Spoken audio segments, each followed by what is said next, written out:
क्षणे मम दृशौ स्यातां च संकीर्तने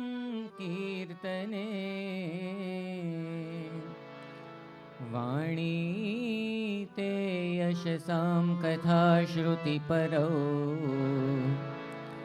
कर्णौ मनश्च स्मृतौ सेवायां तव ते सतां च निरतौ हस्तौ त्वदीयस्य मे याचे त्वामिति सन्ततं कृतनतिः तद्देहि मे श्रीहरे। शोभो साधु गुणे सदा सरळने जगते अनासक्त छो शास्त्री जी गुरु योगी जी उभयनी कृपातणु पात्र छो। धारी धर्मधुरा समुद्र सरखा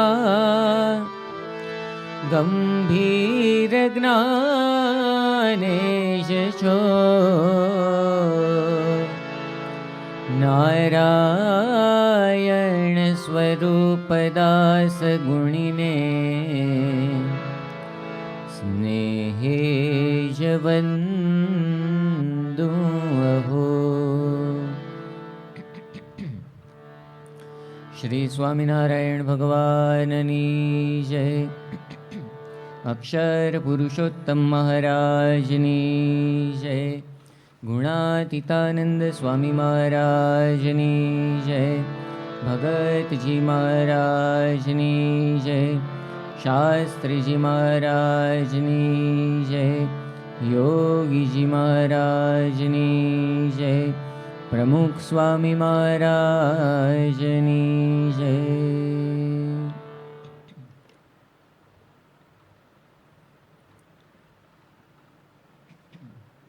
હરિલીલામૃત ગ્રંથની પારાયણમાં સદગુરુ બ્રહ્માનંદ સ્વામીનું આખ્યાન આપણે સૌ સાંભળી રહ્યા છીએ.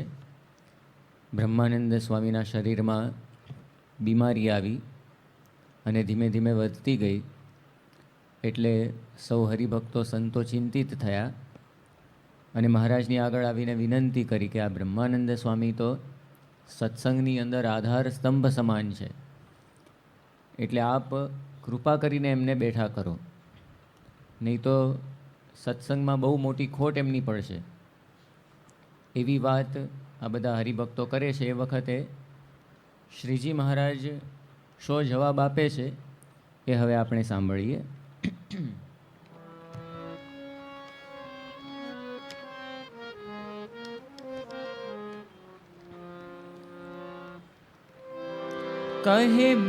કહે સૌ મુનિ બ્રહ્મ જો જાશે સતસંગીની શીગત થાશે. એવું ધારીને સર્વ સમાજ કહે શ્રીજીને હે મહારાજ. મુનિનો મંદવાડ મટાડો એને આ વખતે તો ઉઠાડો. સુણી શ્રી હરિએ વાત કહી એની આવરદાવી રહી. કરીએ કદી કોટી ઉપાય તોય જીવતા તો ન રખાય. આ છે પ્રારબ્ધને વશ દેહ રહે આવરદા સુધીએ. હરિભક્તો સંતોએ જ્યારે આ વિનંતી કરી એ વખતે મહારાજે વાત કરી કે આ તો હવે જો એમની આવરદા આવી ગઈ હોય તો કોઈ કંઈ કરી શકે એમ નથી. માણસ ગમે એટલા પ્રયત્ન કરે પણ તેમ છતાં પણ જીવાડવું કે મારવું એ તો ભગવાનના હાથમાં છે. અને સાથે સાથે દરેક વ્યક્તિ પોતપોતાના કર્મ લઈને આવે છે. જેટલા કર્મ એના ભોગવવાના લખ્યા હોય એ પ્રમાણે બધા જ કર્મ એને ભોગવવા પડતા હોય છે. આપણો દેહ એ બધાનો પ્રારબ્ધને વશ છે. સંતો આપણને સમજાવે છે કે કર્મના 3 પ્રકાર છે. એક તો અનંત જન્મોથી જે આપણે કર્મ કરતા આવ્યા છીએ એ છે સંચિત કર્મ, જેનો સંચય થઈ જ ગયો છે.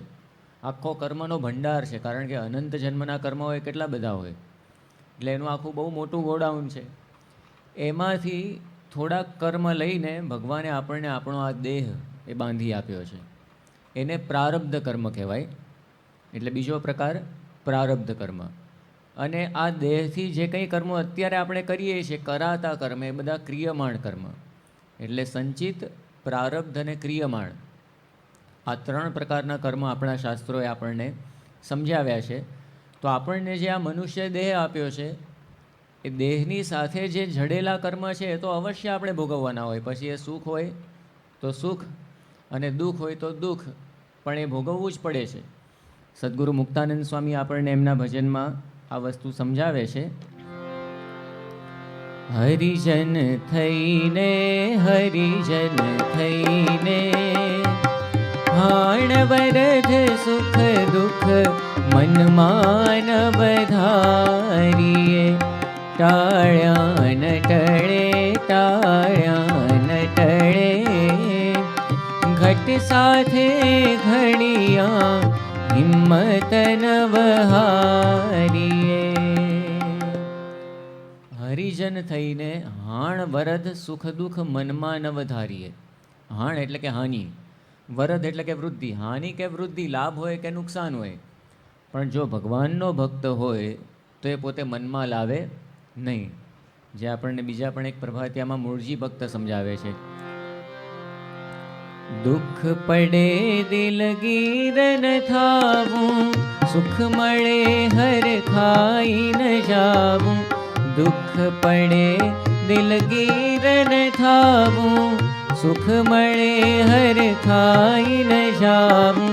સદાય હિંમત હૈયેથી નવહારીએ રે. રૂડું સ્વામિનારાયણ નામ નિત્ય સંભારીએ રે. દુઃખ પડે દિલગીર ન થાવું, સુખ મળે હરખાઈ ન જાવું. આપણી હાલત કેવી થતી હોય છે? મહારાજે જે વાત કરી છે ને અંત્યના 21મા વચનામૃતમાં, મીણે પાયેલ દોરો. મીણે પાયેલ દોરો જે હોય, મીણિયો દોરો, એ શિયાળામાં કેવો હોય? એકદમ કડક, પણ જેવો ઉનાળો આવે એટલે ઢીલો ઢફ. એટલે આપણે પણ જ્યારે દુઃખ આવે ત્યારે ઢીલા ઢફ થઈ જઈએ, અને જ્યારે સુખ આવે એ વખતે કડક. એ વખતે આમ કોઈને પૂછીએ નહીં, આમ કોલર ઊંચા કરીને ફરતા હોઈએ. એટલે આપણી કંઈક એવી પરિસ્થિતિ થતી હોય છે. પણ બંનેની અંદર જેને સમતા હોય ને, સુખ દુઃખ એ બંનેને વિશે જેને સમત્વ એ જેને હોય, તો પછી એ વ્યક્તિને કોઈ પણ પ્રકારનો વાંધો આવે નહીં. આપણને જોવા મળે છે મોટા મોટા સંતો ભક્તોને પણ શારીરિક કે માનસિક ઘણા બધા પ્રકારના કેટલા બધા દુઃખો આવ્યા છે, પણ એ બધાને દુઃખ લાગ્યા જ નથી.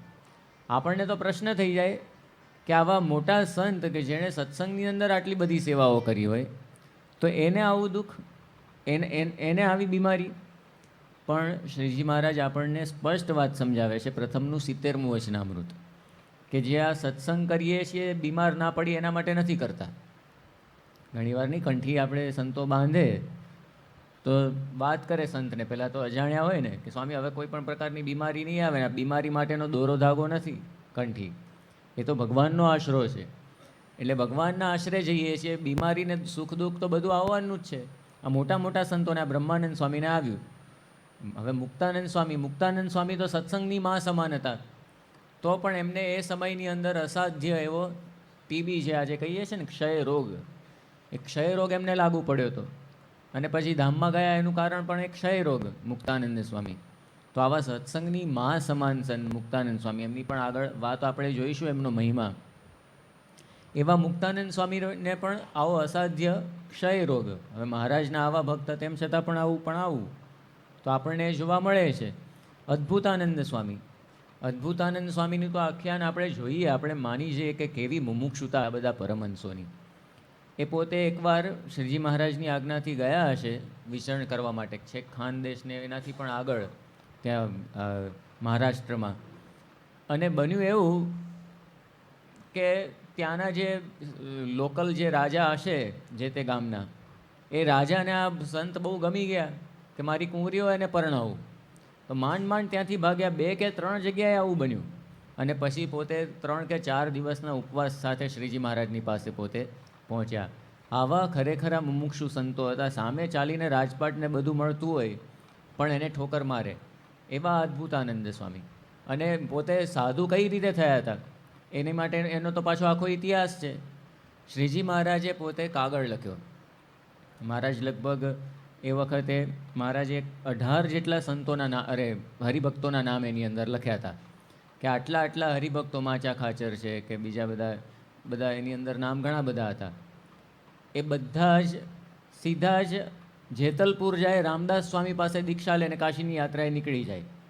હવે આ તો કેટલું અઘરું કહેવાય. ગૃહસ્થ આશ્રમ માંડી દીધો છે, મહારાજની આજ્ઞાથી બધી તને મને ધને બધી જ પ્રકારની સેવા કરે છે. અને શ્રીજી મહારાજે ખાલી પત્ર જ લખ્યો છે, મુખોમુખ આમ વાત કરી નથી, ફોન કર્યો નથી, પણ ખાલી પત્રના આધારે 18 જણ નીકળી ગયા. હવે એમાં મેથાણના અજા પટેલ પણ હતા. અને અજા પટેલ એ વખતે પોતાના જે ભાણેજ હતા એ કલ્યાણદાસ, એના લગ્ન માટે પોતે ગયા હતા. કડુના કલ્યાણદાસ હતા અને કલ્યાણદાસ એ જ આ અદ્ભુતાનંદ સ્વામી. હવે અજા પટેલ ઉપર પેલો કાગળ આવ્યો અને આ તો ચોરીની અંદર ફેરા ફરતા હતા કલ્યાણદાસ. અને મામા તો જવા માટે તૈયાર થઈ ગયા સાધુ થવા માટે. કલ્યાણદાસને આ વાતની ખબર પડી. એ તરત જ પોતાના મામાની પાસે આવે, કેમ મામા આવી રીતે મારા લગ્ન ચાલે છે ને તમારે જતું રહેવું છે? કે બેટા મારો તો આ કાગળ આવ્યો છે મહારાજનો, એટલે મારે જવું પડે એમ છે. મહારાજનો કાગળ એમણે બતાવ્યો. મહારાજનો કાગળ એમણે જોયો તો 18 પરમહંસોના નામ હતા ને છેલ્લે મહારાજે વગેરે લખ્યું હતું. એટલે કલ્યાણદાસ પોતે તૈયાર થઈ ગયા. પહેલાં મામા એને રોકવા માંડ્યા કે ભાઈ તું રહેવા દે, આ તો મારું નામ લખ્યું છે, તારું નામ ક્યાં આની અંદર લખ્યું છે? એમણે કહ્યું આ વગેરે લખ્યું છે ને એ મારું જ નામ મારે સમજી લેવાનું છે. એમ કરીને એ પણ પોતે સાથે જવા માટે તૈયાર થઈ ગયા. આવો તો એમનો ત્યાગ હતો. ચોરીમાં પેલા ફેરા ફરતા હતા. પેલો બ્રાહ્મણ કહે કે તમે આવી રીતે અધૂરા લગ્ન મૂકીને આવી રીતે તારો છે, ફેરા ફરવાના બાકી છે. ગોર મહારાજને કહી દીધું તમારે ફેરા ફરવા હોય તમે ફરી લો, મારે ફરવા નથી, મારે તો આ 84ના ફેરામાંથી નીકળવું છે. તો આવો ત્યાગ, આવો વૈરાગ્ય અદ્ભુતાનંદ સ્વામીનો હતો. પણ એમને આંખનો ડોળો બહાર નીકળી ગયો હતો. આવા કષ્ટથી એ પણ પીડાતા હતા, પણ એમને દુઃખ લાગ્યું જ નથી આ બધા પરમહંસોને. એવા એક શામળિયા ચૈતન્યાનંદ સ્વામી હતા, એને હરસની એટલી બધી તકલીફ હતી, સવારે 5 થી 10 વાર ઘેલાના કાંઠે એમને બેસી રહેવું પડે, 5 થી સવારે 10 વાગ્યા સુધી. એટલે આટલી બધી તકલીફથી આ બધા સંતો પીડાતા, પણ તેમ છતાં પણ એમને કોઈ પોતાના મનમાં દુઃખ લાગ્યા જ નથી. પરમ પૂજ્ય પ્રમુખ સ્વામી મહારાજ પણ ઘણીવાર વાત કરતા હોય છે કે આ દેહ છે ને રોગનું ઘર છે, એની અંદર રોગો આવતા જ રહેવાના. કેટલાકને માટે આ દેહ રોગનું ઘર હોય, કેટલાક માટે હોટેલ જેવું હોય, રોગની હોટેલ. જાત જાતના જે જોઈએ એ બધા રોગ એની અંદર મળે તમને. કેટલાકને રેલવે સ્ટેશન જેવું હોય, એક ગાડી આવે ને બીજી જાય, એટલે એક રોગ આવ્યો હોય અને એ જાય ત્યાં તો બીજો આવી જ ગયો હોય. એટલે કોકને રેલવે સ્ટેશન જેવું હોય, કોકને રોગનું ગોડાઉન હોય. એટલા બધા રોગ હોય કે ના પૂછો ને વાત. યોગી બાપા વાત કરે છે ને કે આ 17 રોગોને દાબીને ફરીએ છીએ ત્યારે આ વિચરણ થાય છે. એટલે યોગીજી મહારાજને બધા સંતોના જીવનમાં આપણને જોવા મળે છે, એમના જીવનમાંથી આ પ્રેરણા મળે છે કે શરીરની અંદર તો સુખ દુઃખ આવવાના જ છે, આ લોકની અંદર પણ સુખ દુઃખ આવવાના છે. એટલે એમાં કોઈ દિવસ એ આપણે પાછા પડવાનું હોતું નથી. અને એમાં પણ જે પ્રારબ્ધ ના આવે તો ભોગવવાના જ હોય છે. કારણ કે વાત કરીને ઘટ સાથે ઘડિયા, મુક્તાનંદ સ્વામીનું ભજન હમણાં આપણે સાંભળ્યું. ઘટ એટલે કે આ શરીરની સાથે ભગવાને જોડી દીધા છે, એટલે હવે એ તો અવશ્ય ભોગવવા પડે, એમાં તો કોઈ છૂટકો નથી. અને એટલા માટે જ વૈરાગ્ય શતકની અંદર પણ ભર્તૃહરિએ આપણને સમજાવ્યું છે કે રોગાશ્ચ શત્રવૈવ પ્રહરંતી દેહમ. આ રોગો છે શત્રુઓની જેમ આપણા દેહ ઉપર પ્રહાર કરે છે. 6 પ્રકારના જે વિકાર કહીએ છીએ ને દેહના, પહેલું જાયતે જે જન્મે છે, બીજો અસ્થિ જે હોવું, પછી વર્ધતે વધે છે, અપક્ષીયતે ધીમે ધીમે પછી ક્ષીણ થતો જાય, ઉંમર વધતી જાય એમ. પછી જીર્યતે એકદમ જીર્ણ થતો જાય, અને છેલ્લે છઠ્ઠો વિકાર નશ્યતિ, એ નાશ પામે. આ 6 વિકાર કોઈ પણ દુનિયાની વ્યક્તિ હોય તો એ એમાંથી બચી શકવાની નથી. એ દરેકને આ 6 વિકાર લાગુ પડવાના જ છે. તો પછી એનાથી શા માટે આપણે ગભરાવું, એ અહીંયા આપણને આ પરમહંસોના જીવનમાંથી એ શીખવા મળે છે. ગુણાતીતાનંદ સ્વામી એટલે જ આપણને સમજાવે છે એમની વાતમાં કે મંદવાડ આવે એમાં કાયર ન થઈ જવું. એમાં જે હિંમત રાખતા એ શ્રીજી મહારાજને ગમતું. ગમે એવી બીમારી આવે પણ જો હિંમત રાખી હોય તો પછી ભગવાન પણ એવા ભક્ત ઉપર પ્રસન્ન થાય છે. કારણ કે બધું જ કરનારા એ ભગવાન જ છે, કરતા હરતા એ ભગવાન જ છે. જ્યારે આપણે ભગવાનના આશરે આવીએ ત્યારે તો ભગવાન જ એ કરતા હરતા છે, બીજું કોઈ નથી. હવે આપણે થોડોક વિચાર કરીએ કે ભગવાનના ભક્તને જે કંઈ દુઃખ આવે છે એ દુઃખના કારણ શું છે. દુઃખ છે તો દુઃખનું કંઈક કારણ તો હોવું જોઈએ ને. પહેલું કારણ જે આપણે નિવારી શકીએ એવું છે. અમુક કારણ પછી આપણે જોઈએ જે આપણે નિવારી શકીએ એમ નથી, પણ પહેલું કારણ જે આપણે નિવારી શકીએ અને દુઃખ ઓછા આવે એવું જો કારણ હોય તો શ્રીજી મહારાજે પ્રથમના 34મા વચનામૃતમાં આપણને બતાવ્યું છે કે ખોતરીને ઊભા કરેલા દુઃખ. અમુક દુઃખ આપણે છે ને ખોતરીને ઊભા કરીએ છીએ. એ મહારાજે વાત કરી છે ત્યાં આગળ કે તુચ્છ પદાર્થને અર્થે ભગવાનની આજ્ઞા લોપવે કરીને ભક્તને દુઃખ આવે છે. સાવ નાખી દીધા જેવો પદાર્થ હોય પણ એને માટે આપણે એનો જે લોભ એક વળગે ને એને લઈને ભગવાનની આપણે નાની હોય કે મોટી આજ્ઞા એ બધી આપણે લોપી નાખતા હોઈએ છીએ. એને લઈને પછી દુઃખ આવતા હોય છે. આજે સંતોની પાસે બધા જાતના ભાતના પ્રશ્નો હરિભક્તોના આવતા હોય છે. કેવા પ્રકારના પ્રશ્નો હોય. શ્રીજી મહારાજની એક બહુ સામાન્ય આજ્ઞા છે શિક્ષાપત્રીમાં કે પોતાના પુત્ર કે મિત્રની સાથે પણ ધન વગેરેનો જે લેવડ દેવડનો વ્યવહાર કરવો સાક્ષીએ સહિત લખત કર્યા વગર કરવો નહીં. પુત્ર અને મિત્ર, બીજાની તો વાત જ નહીં. પુત્ર અને મિત્ર એની સાથે પણ આવી રીતે કરવું. તો એ બસ મુખોમુખ બધું કરી દેતા હોય છે, કંઈ પણ લેખિત ને કંઈક હોય નહીં. અને પછી પ્રશ્નો ઊભા થાય. બે હરિભક્તોના પ્રશ્ન હોય, કોને સમજાવવા? સંતોને પ્રશ્ન થાય કે બેમાંથી કોને મનાવવા અને કોને સમજાવવા. એટલે આવું બધું આવા તો કેટલા પ્રશ્ન. સાવ એક શ્રીજી મહારાજની એકદમ સ્પષ્ટ આજ્ઞા હોય કે પ્રમુખ સ્વામી મહારાજની સ્પષ્ટ આજ્ઞા હોય એ આપણે નેવે મૂકી દઈએ, એને લઈને ઊભા થતા હોય છે. એનું નામ જ ખોતરીને ઊભા કરેલા દુઃખ. એક આપણો યુવક હતો, પ્રમુખ સ્વામી મહારાજની સ્પષ્ટ આજ્ઞા છે કે નવરાત્રિમાં જવું નહીં. હવે નવરાત્રિમાં ગયો, આ તો હું 20 વર્ષ પહેલાંની તમને વાત કરું છું, 20-22 વર્ષ પહેલાંની. નવરાત્રિમાં ગયો અને એનું સ્કૂટર ચોરાઈ ગયું. ગરબા રમવા માટે ગયો હતો અને સ્કૂટર એનું ચોરાઈ ગયું. પછી એને આમાં કેવું છે, અમુક લાતો કે ભૂત બાતો સે નહીં માનતે. લાત પડે ને ત્યારે આપણને સમજાય ઘણી વસ્તુ. પછી એને સમજાવ્યું કે અમે પ્રમુખ સ્વામી મહારાજની એક આજ્ઞા મેં લોપી, એને લઈને મને આ દુઃખ આવ્યું, બાકી મારું સ્કૂટર ચોરાયું હોત નહીં. હમણાં જ મહંત સ્વામીએ પ્રસંગ નહોતો કહ્યો, લંડનના આપણા 3-4 યુવકો નવરાત્રિની અંદર ગરબા રમવા ગયા કે આજે જઈ આવીએ. એક જ દિવસ ગયા હો ખાલી, અને બીજે દિવસે છાપામાં એમના જ ફોટા આવ્યા નાચતા. એટલે આવું પણ એ થતું હોય છે. એટલે ટૂંકમાં અમુક દુઃખ જે આપણે નિવારી શકીએ છીએ, જો ભગવાનની આજ્ઞામાં આપણે વર્તીએ તો કોઈ દિવસ આપણને એવા દુઃખ થાય નહીં. અત્યારે જે આ એઇડ્સ ને બધું થાય છે એનું કારણ શું છે? માણસ જે વ્યભિચાર કરે છે એને લઈને જે પોતે નિવારી શકે ધારે તો પોતે જો સંયમની અંદર વર્તતો હોય તો કોઈ દિવસ એવા દુઃખ એના જીવનમાં આવવાના જ નથી. પણ આ પ્રકારના બધા જાતના જે દુઃખ હોય છે અમુક તો આપણે ખોતરીને ઊભા કરીએ છીએ. એટલે પહેલો દુઃખનો પ્રકાર એ આપણે ખોતરીને ઊભા કરેલા દુઃખ.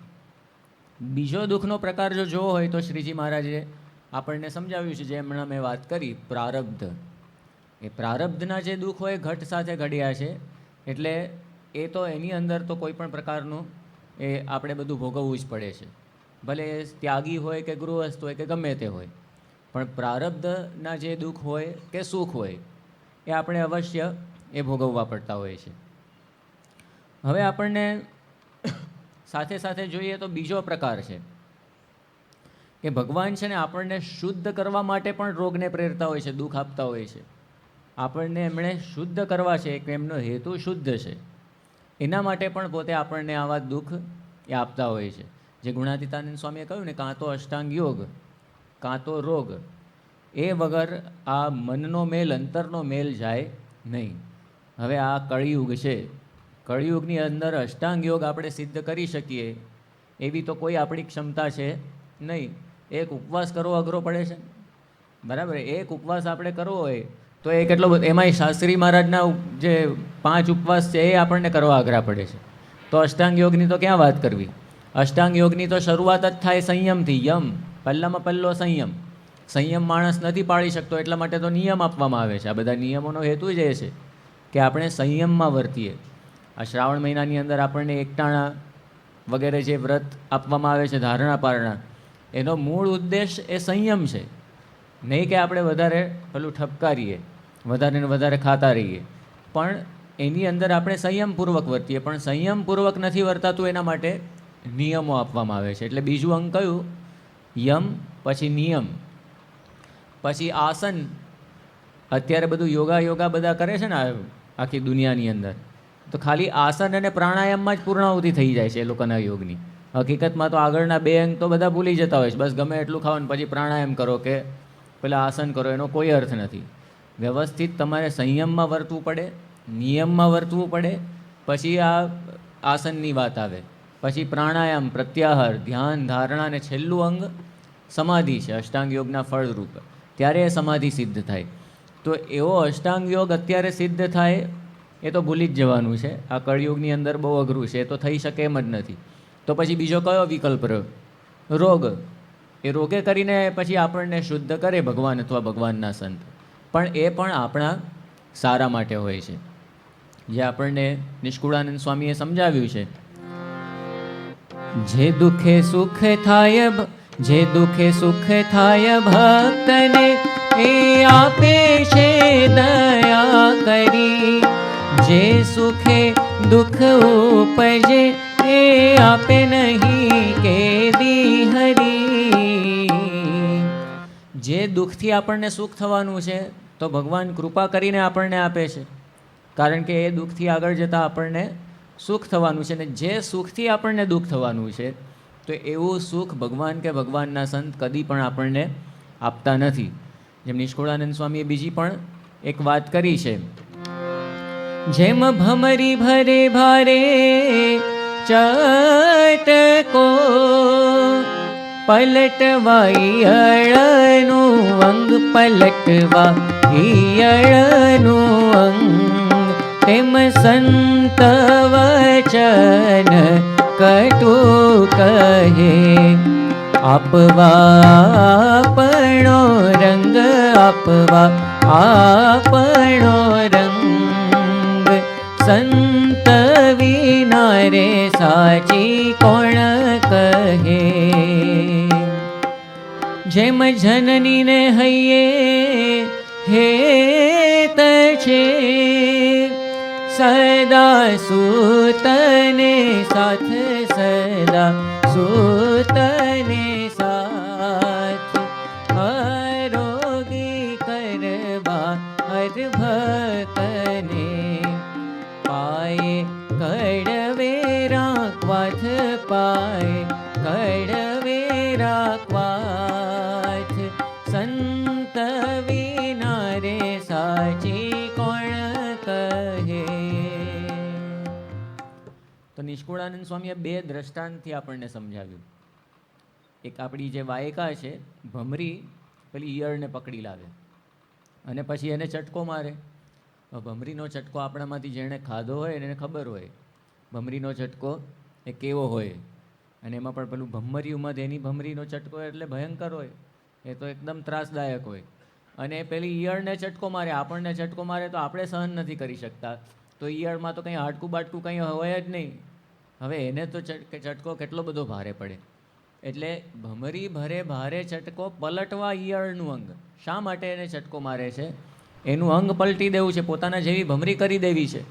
તેમજ સંત વચન કટુ કહે, આપવા આપણો રંગ. ભગવાનના સંત પણ આપણને જે કંઈ કડવા વચન કહે, આપણને ભલે ન ગમે એવા હોય, અથવા તો આપણને આવું દુઃખ આપે, પણ એ શેના માટે? આપવા આપણો રંગ. આપણો રંગ આપણે ભૂલી ગયા છીએ. આપણે આત્મા છે, આ દેહ આપણું સ્વરૂપ નથી. એમને બ્રહ્મરૂપ કરવા છે, એટલા માટે એ આપણને આવા કડવા વચન કહે. બીજું દ્રષ્ટાંત નિષ્કુળાનંદ સ્વામીએ આપણને આપ્યું કે જેમ જનનીને હૈયે હેત છે, માતાને પુત્રને વિશે કેવું હેત હોય, અને એટલા માટે જેને કડવાણી પીવડાવે નાનપણમાં. કડવાણી પીવડાવવાનો હેતુ શું? એને કોઈ પણ પ્રકારની બીમારી ના આવે. પણ પેલું બાળક ભલે શિશુ હોય તોય કોણ જાણે એને ખબર પડી જતી હોય છે કે હવે આ મને કડવી વસ્તુ પાવાની છે, એટલે તરત જ રડવાનું શરૂ કરી દે, મોઢું ખોલે જ નહીં. અને પછી એની જે મા હોય એ એનું નાક દબાવે. નાક દબાવે એટલે શ્વાસ લેવા તો મોઢું ખોલવું જ પડે, અને પછી પેલી કડવાણીની જે ચમચી હોય એ પીવડાવી દેતી હોય, અને પછી પેલું તો કજિયા જ કરે છોકરું તો. અને એને તો એવું જ લાગતું હશે કે આ મારા ઉપર અત્યાચાર જ કરે છે. બરાબર, બાળકને તો શું લાગે બીજું? અત્યાચાર જ લાગે પોતાના ઉપરનો. પણ એ સમજતું નથી કે આગળ જતાં એ નિરોગી રહેશે આને લઈને. તો એવી જ રીતે અહીંયા આપણને જે ગુણાતીતાનંદ સ્વામી સમજાવે છે કે અષ્ટાંગ યોગ કા રોગ એ વગર નિર્વાસનિક થવાય નહીં. તો ભગવાન કે ભગવાનના સંત પણ જે કંઈ દુઃખ આપે છે એ આપણા હિત માટે હોય છે. શાસ્ત્રીજી મહારાજના સમયમાં એકવાર એક હરિભક્ત હતા, એમણે બીજા હરિભક્તની વાત કરી, કંઈક પેલું જ્યોતિષને બધું આવડતું હશે જોતા. પેલા બીજા હરિભગતનો હાથ જોયો અને શાસ્ત્રી મહારાજને વાત કરી કે આ તો કેટલો બધો, આના નસીબની અંદર તો લખલૂટ સંપત્તિ છે, અને તમે એમને આવી રીતે રાખ્યા છે સાવ હાથે પગે. શાસ્ત્રીજી મહારાજે કહ્યું કે જો એના નસીબમાં જેટલું હોય એટલું મેં આપ્યું હોત ને તો વિલાયતની અંદર રાંડો નચાવતો હોત. એટલે આ શાસ્ત્રીજી મહારાજ છે, આ બધા ભગવાનના સંત, એનું આ કર્તવ્ય છે કે જે સુખથી આપણને દુઃખ ઉપજે આગળ જતાં, આપણે વિષયોની અંદર લોપાઈએ તો એવું સુખ આપણને આપતા નથી. અને જે દુઃખથી આગળ જતાં આપણને સુખ થવાનું હોય, આપણે નિર્વાસનિક થવાના હોઈએ, તો એવું દુઃખ એ અવશ્ય આપણને આપતા હોય છે. એટલે આપણને શુદ્ધ કરવા માટે પણ આપણને આ દુઃખ આપતા હોય છે, રોગ આપતા હોય છે. એટલે આ દુઃખનો ત્રીજો પ્રકાર, ભલે આપણા પ્રારબ્ધમાં ન હોય પણ ભગવાન અને સંત આપણા સારા માટે ઊભું કરતા હોય છે. અને એક જે ચોથો પ્રકાર છે, એ ચોથો પ્રકાર છે આપણી કસોટી માટે. ભગવાન અને ભગવાનના સંત આપણું ટેસ્ટિંગ એ કરવું પડે ને, આ પાકું છે કે કાચું. પેલું માટલું આપણે ચેક કરીને લેતા હોઈએ છીએ. એક માટલા જેવી વસ્તુ પણ જો આપણે ચેક કરીને ઘરની અંદર લાવતા હોઈએ તો આપણે અક્ષરધામનો દરવાજો ખખડાવીએ તો ભગવાન ચેક ના કરે આપણને, એમને એન્ટ્રી આપી દે. અત્યારે બધી સ્કૂલો કોલેજોની અંદર પણ એન્ટ્રી એમને થોડી મળે છે. કેટલા બધા કેમ્પસ ઇન્ટરવ્યૂ બધું કેટલું બધું હોય છે. એવી રીતે પેલો આખું એન્જિનિયરિંગ, હવે અહીંયા એન્જિનિયરિંગના આપણા બધા વિદ્યાર્થીઓ ભણે છે, છેલ્લા વર્ષમાં હોય, બધી કંપનીઓ આવી જાય ને બધા ઇન્ટરવ્યૂ લે. ઇન્ટરવ્યૂ વગર કોઈને પણ નોકરીની અંદર રાખવામાં આવતા નથી. તો ભગવાન પોતાના અક્ષરધામની અંદર આપણને કોઈને એમને એડમિશન આપવાના નથી. એના માટે એ પણ કસોટી કરવાના છે ને. તો કસોટી કરવા માટે પણ ભગવાન એ આપણને દુઃખ આપતા હોય છે.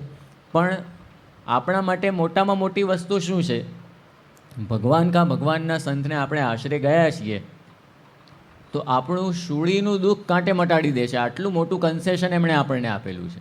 આ બધા દુઃખ તો આપણને આપે છે, 4 પ્રકાર છે આપણે જોયા દુઃખના, પણ એમાં પણ કેટલું મોટું કન્સેશન છે. પ્રથમના 70માં વચનામૃતમાં કહ્યું. આમ તો મહારાજે 2 વરદાન માગી જ લીધા છે આપણા બધા માટે.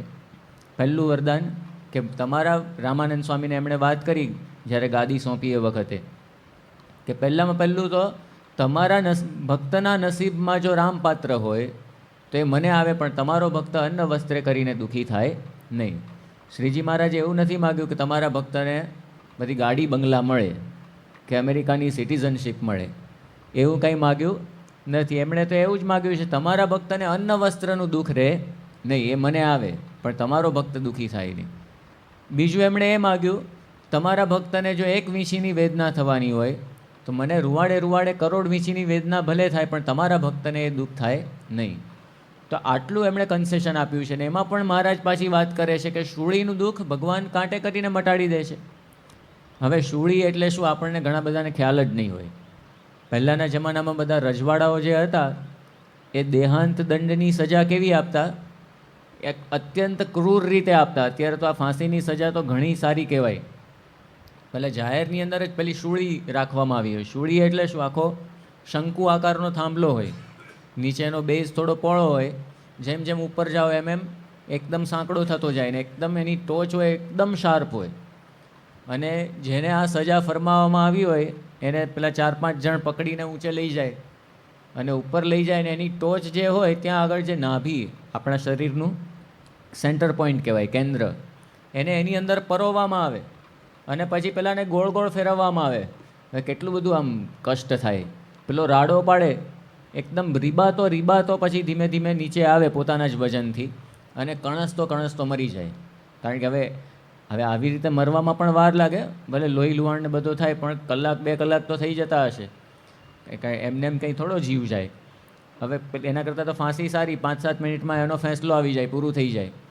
અને એ પણ આપણો જે લોકશાહી દેશ છે એમાં તો અત્યારે ફાંસી આપવામાં આવતી નથી. ભલે આખો રાષ્ટ્રનો દ્રોહ કર્યો હોય, આટલો મોટો અપરાધ કર્યો હોય, તેમ છતાં પણ સુખેથી જેલની અંદર રહે છે અને કરોડોના આંધણ એની પાછળ થાય છે. એ આપણને જોવા મળે છે. પણ પહેલાંના જમાનામાં આવા જે રજવાડા હતા એ આખો શક્કો બેસાડવા માટે કે ભૂલથી પણ આવો અપરાધ કોઈ કરે નહીં, એ બધાને એક બતાવવા માટે આ રીતની એ લોકો વ્યવસ્થા રાખી હતી. હવે આ તો કેવી સજા કહેવાય, શૂળી. પણ એનું દુઃખ ખાલી એક કાંટાથી મટાડી દે કેટલી મોટી દયા કહેવાય. તેમ છતાં પણ આપણી કઠણાઈ શું છે, એક કાંટા જેટલું દુઃખ આપણે શૂળી જેટલું માની લઈએ છીએ કે કોઈ નહીં, હું જ મળ્યો ભગવાનને, કોઈને નહીં, મને જ આ દુઃખ આવ્યું. એટલે આપણને આ પ્રશ્ન એક રહે છે. એટલે અહીંયા શ્રીજી મહારાજ એ આપણા ઉપર આટલી મોટી દયા કરી છે. આપણને એક નિર્વાસનિક કરવાનો જ એમનો હેતુ છે. ભગવાનના સંતને પણ એ જ ઈચ્છા છે. પ્રથમના 67મા વચનામૃતમાં જે મહારાજે કહ્યું કે મારો જે સંગી છે તો એને કોઈ પણ પ્રકારની આ સંસારની વાસના એ રહે નહીં. પ્રમુખ સ્વામી મહારાજ પણ બોલ્યા હતા કે બધાને ભગતજી મહારાજ જેવા કરી દેવા છે, એક ટોચો કોઈને લાગે નહીં. એટલે કેવળ આ એક ભગવાનની ઈચ્છા છે, સંતની ઈચ્છા છે કે આપણને નિર્વાસનિક કરવા છે. એના માટે પણ આવા દુઃખ એ પોતે આપણને આપતા હોય છે, મોકલતા હોય છે. અંત્યના 13મા વચનામૃતમાં તો આદર્શ ભક્તનું લક્ષણ એ શ્રીજી મહારાજે કેટલું સરસ કહ્યું છે. આપણે શબ્દો સાંભળીએ. અને તે ભગવાન છે તે જ આ દેહના પ્રવર્તાવનારા છે.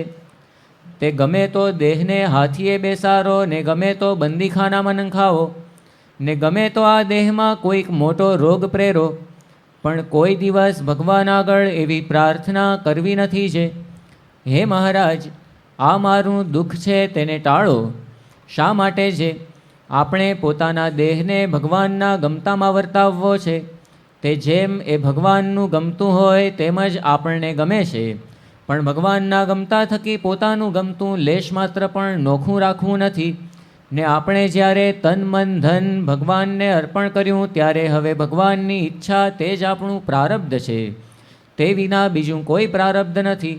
માટે ભગવાનની ઈચ્છાએ કરીને ગમે તેવું સુખ દુઃખ આવે તેમાં કોઈ રીતે અકળાઈ જવું નહીં. ને જેમ ભગવાન રાજી તેમ જ આપણે રાજી રહેવું. તો આ વાત આ હરિલીલામૃત ગ્રંથની અંદર શ્રીજી મહારાજ આપણને સમજાવે છે કે અંતે બહુ થશે તો શું થશે? મૃત્યુ આવશે. તો પણ શા માટે આપણે ગભરાવું? મહારાજ આપણને સમજાવે છે, મૂર્ખા જનો મોત થકી ડરે છે, તે શું ડર્યાથી કદીયું કરે છે. મોડું વહેલું મરવાનું જાણે તો તે મુવાનો ભય શીદ આણે. જેને મરીને હરિધામ જાવું તો શીદ શોકાતુર ચિત્ત થાવું. જેને નથી નિશ્ચય ત્યાં જવાનો તેને સદા શોક ઘણો થવાનો. મૃત્યુની બીક કોને લાગે છે? તો મહારાજ એવી વાત કરે છે કે મૂર્ખાજનો મોત થકી ડરે છે. આપણને બધાને એમણે મૂર્ખ કહી દીધા એવું કહી શકાય. કારણ કે આપણને બધાને મૃત્યુની એ બીક તો છે જ.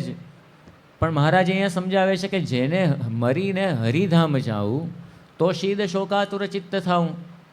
જેને મરીને ભગવાનના ધામમાં જવું છે તો શા માટે શોકાતુર થવું? જેમ અહીંથી આમ એટલું પાક્કું હોય કે અમેરિકા જવાનું છે તો કોઈને એવું દુઃખ થાય કે હવે મારે ભારત છોડી દેવાનું. લેશ પણ દુઃખ ના થાય કે મારે આ ભારત છોડી દેવાનું. કારણ કે વધારે સુખ આમ આગળ દેખાય છે ને. તો જેને મરીને હરિધામ જવું, બસ મરી જવાનું એવું દુઃખ થાય. જો ભગવાનના ધામનો આપણને મહિમા સમજાવ્યો છે તો પછી કોઈ દિવસ એ દુઃખ એ થાય જ નહીં. તો મહારાજ આપણને આ વસ્તુ સમજાવે છે કે આપણે જ્યારે ભગવાનના આશ્રિત થયા છીએ તો જીવતે લાખના અને મુએ 1.25 લાખના, તો એમાં કોઈ દિવસ આપણે ચિંતા કરવાની હોય નહીં. પણ એ વખતે આ બધા સંતો ભક્તો એ મહારાજની વિનંતી કરે છે, કારણ કે બધા પાછા શાણા હતા. આ બધા સંતો ભક્તો પણ મહારાજને સમજાવે છે, સંત હરિજન બોલિયા ત્યારે કાળ કર્મ તો વશ છે તમારે, તમે જેમ કરો તેમ થાય, અન્યથી ફેરવી ન શકાય. માટે બ્રહ્મ મુનિને ઉગારો, અમે માનશું પાડ તમારો. એવી બોલતા ગદગદ વાણી, સૌની આંખમાં આવ્યા પાણી. આ સંતો ભક્તો પાછા શાણા હતા. મહારાજે આ બધી ઉપદેશની વાત કરી, એમણે પોતે ગ્રહણ કરી. એ બ્રહ્માનંદ સ્વામીમાં ના લગાડી કે આપણા જેવા તો લગાડી દે બ્રહ્માનંદ સ્વામીમાં કે આ બીમાર પડ્યા બરાબર છે, હવે દુઃખ તો ભગવાન આપતા હોય, કસોટી કરતા હોય કે પ્રારબ્ધનું છે ભોગવવાનું હોય. એમણે તો મહારાજને વાત કરી કે મહારાજ, કાળ કર્મ અને માયા તો તમને વશ વર્તે છે, તમે જે ધારો એ થઈ શકે એમ છે. બીજો કોક હોત તો બરાબર છે, એ તમે આ વાત કરો છો બરાબર છે, પણ હવે તો તમે જ જ્યારે સાક્ષાત પૂર્ણ પુરુષોત્તમ નારાયણ છો તો બધાની ઉપર તો તમારું શાસન છે. તમે જો ધારો તો પ્રારબ્ધ નહીં ફેરવી શકો. તો આ બ્રહ્માનંદ સ્વામીને કૃપા કરીને તમે એ બેઠા કરો તો તમારો અતિશય અમે પાડ માનશું, બહુ મોટો ઉપકાર માનશું.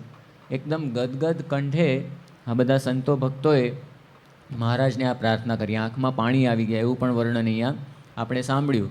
તો આ છે એ ભક્તનું લક્ષણ છે. ભક્ત કોને કહેવાય? જે બીજા ભક્તના દુઃખે દુઃખી થાય. સુખે સુખી, ભક્તના સુખે સુખી અને દુઃખે દુઃખી.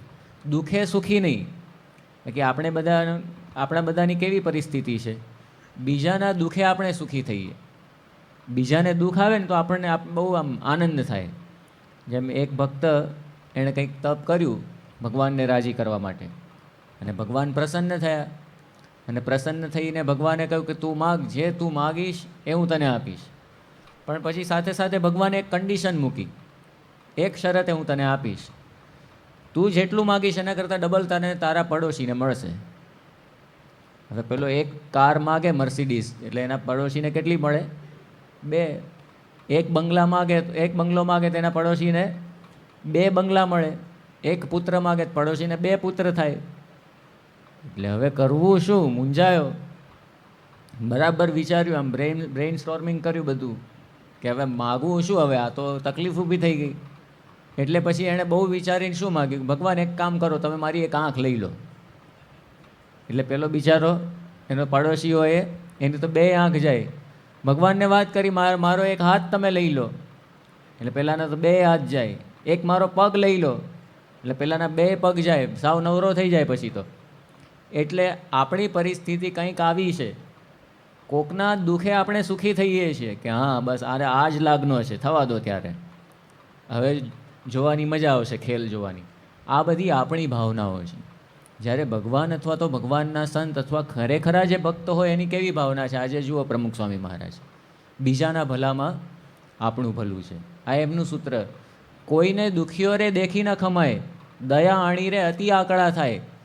મહારાજ માટે આ પરમહંસોએ લખ્યું છે કે કોઈને પોતે દુખીઓ જોઈ શકતા નથી. આજે પ્રમુખ સ્વામી મહારાજના જીવનમાં એ જોવા મળે છે કે કોઈને દુખ્યો હોય તો તરત જ એમનું અંતર પણ દ્રવી જાય છે. એ પોતે જોઈ શકતા નથી ભગવાન કે ભગવાનના ભક્તનું જે દુઃખ છે એ પોતે નથી જોઈ શકતા પ્રમુખ સ્વામી મહારાજ.